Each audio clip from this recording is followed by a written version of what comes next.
Just to make it clear, everything that happens in this video happened when I was 9 years old. One time I was sitting in a little square near my house, just chilling, not bothering anyone, just existing there happily, until a kid named Jimmy showed up. He was a dwarf, and he was a year older than me, and he was super annoying. The kind of person who likes to mess with everyone. He picked up a mango that was all smashed on the ground, super dirty, all blah, and he started threatening me, saying he was gonna throw the mango at me. I'm gonna throw it, huh? Don't do it!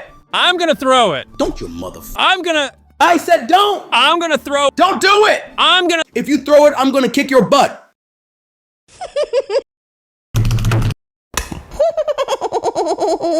I started running after him, but I gave up because he ran close to his cousin. And I didn't want to mess with his cousin because he was kind of cocky and scared me a bit.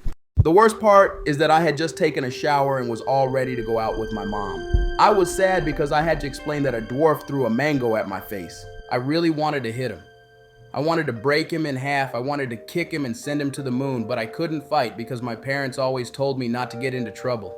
Later that same day, my friend called me at my gate and said, "Hey man, I was at the square and Jimmy's cousin said he wants to beat you up because you threatened Jimmy." And I was like, "What the heck, man? The dude throws a mango at me, I threaten him, and he plays the victim to his cousin? That makes no sense." After that, I couldn't go to the square anymore because his cousin kept staring at me from afar. And if I went down there, he'd probably beat me up. His cousin was bigger than me and 4 years older than me, but he was really cocky and that kind of scared me. Especially because I had no experience in fighting, so I stopped going to the square for a while. After like 2 days, I was sitting with my friend looking at the square since I couldn't go there. There were a bunch of kids playing hide and seek. Even Jimmy and his cousin were playing. But there was something super unfair going on. There was a girl looking for them everywhere, and everyone was hiding inside a house. And everyone knows the main rule of hide and seek. You can't hide inside houses. That's cheating. And since I was already mad at those two, I had a really dumb idea. I turned to my friend and said, "Dude, I'm gonna yell that everyone's hiding in that house and I'm gonna run." Dude, I don't think that's a good idea. Everyone's hiding in the house. I sprinted home and thought everything was fine. I mean, they wouldn't break into my house, so I felt safe. After a while, my friend called me to go play soccer on our street since I couldn't go to the square anymore.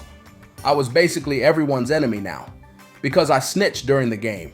But suddenly we started hearing a bunch of kids yelling, and when we turned around, it was Jimmy, his cousin, and a bunch of kids coming toward us. And I don't know what got into me, but I froze in the middle of the street. I was in shock. In my head, I was like, "It's over! I'm gonna get jumped! I'm gonna die!" And then everyone formed a circle around me and Jimmy's cousin, and we started to fight. Well, actually it wasn't really a fight because I just got beat up. He locked my head under his arm, and the only thing I managed to do was scratch his belly. Then he threw me on the ground, and everyone went back to the square.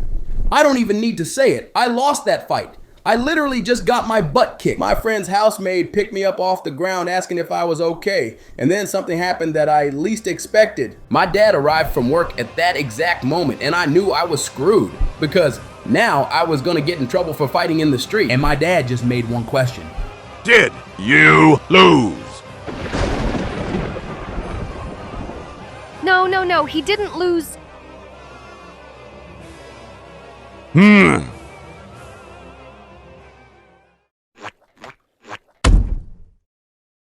What my dad said hit me so hard it changed my entire mindset because I realized, wait, my dad doesn't care if I fight in the street. He only cares if I fight and lose. So if I fight and win, he won't care. Look at how a kid's mind works.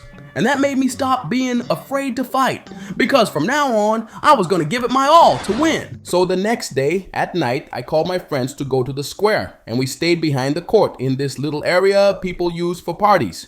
We were hanging out there for a while until Jimmy and his cousin showed up. I don't remember what we said to each other, but after a bit, both of them came at me and started hitting me, and I was just defending myself. Eventually, they got a little separated, and this might seem a bit cowardly, but remember, they were the cowards first.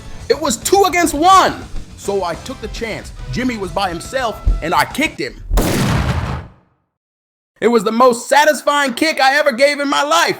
He fell to the ground trembling in pain. It felt amazing to see him suffering, but I kicked him so hard that my own shin started to hurt. Still, I kept fighting his cousin, and I actually managed to knock him down with a kick too. And at that moment, I felt invincible. I want to fight 2 against 1. Well, more like 1.5 against 1. But that doesn't take away my glory. Or maybe it does, if you consider I was bigger and stronger than both. So maybe I don't deserve any credit at all. Actually, I had only lost that first fight because I was scared to fight.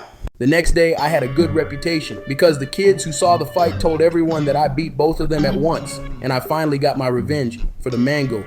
But a few days later, I became friends with Jimmy and his cousin again because in the end, we were just kids fighting over dumb stuff. Though after that, we still fought a bunch of times. Once because of a soccer foul, once because of a kite, once over marbles, and once just we wanted, but we always ended up being friends again.